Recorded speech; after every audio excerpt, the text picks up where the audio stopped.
Hello guys, pag-usapan lang natin ang breaking news. Ayon kasi sa balibalita, good news na siya ang Katniel fans sa inaabangan closure movie ng Katniel. Mami Min Bernardo biglang nagpasabog ng kilig na tila matagal-tagal na rin namimiss ni Mami Min Bernardo sina Daniel Padilla at Katri Bernardo. Ang pagkakaalam kasi ng mga netizens at mga fans nila Katrin Bernardo at Daniel Padilla, hindi bet ni Mami Bernardo si Mayor Mark Alcala. Mas bet niya kasi si Daniel Padilla.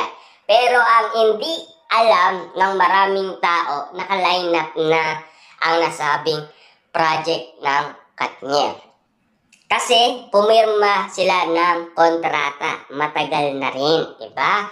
Na talagang pinag-uusapan ang comeback ng Katniel, tila ang bulong-bulungan lalong lumalakas at lalong umiigpit. At talagang awak kamay na ang mga Katniel fans sa pagbabalik nila Daniel Padilla at Katrin Bernardo. Na talagang sinisigurado nila na talagang pag-aandaan nila ang pagbabalik nila Daniel Padilla at Katrin Bernardo. Kaya nga naman kasi nagpasabog ng kilig si Mami Min Bernardo sa throwback movie ng Katniel. Sinabayan niya ang ABS-CBN sa throwback movie ng Katniel. Kaya nga naman kasi umiinit na ang mga tao kina Daniel Padilla at Katrin Bernardo sa kanilang pagbabalik. Na alam niyo naman siguro 2025 pa lang pinag-uusapan na yan.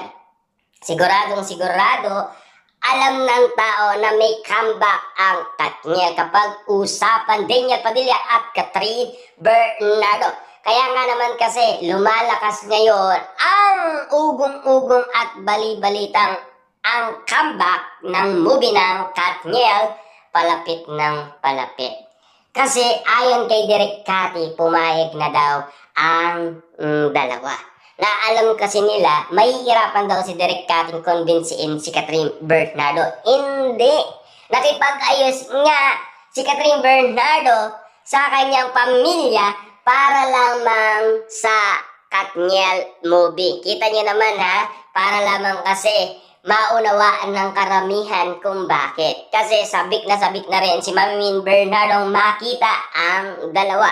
Lalo-lalo na kasi sa kanilang nasirang relasyon noong 2023. Ngayon, sinisigurado ng bali-balita, baka nga naman kasi tama ang ula kina Daniel Padilla at Katrin Bernardo na magkakabalikan sila at ang ending, sila ang ikakasal sa bandang uli. Diba?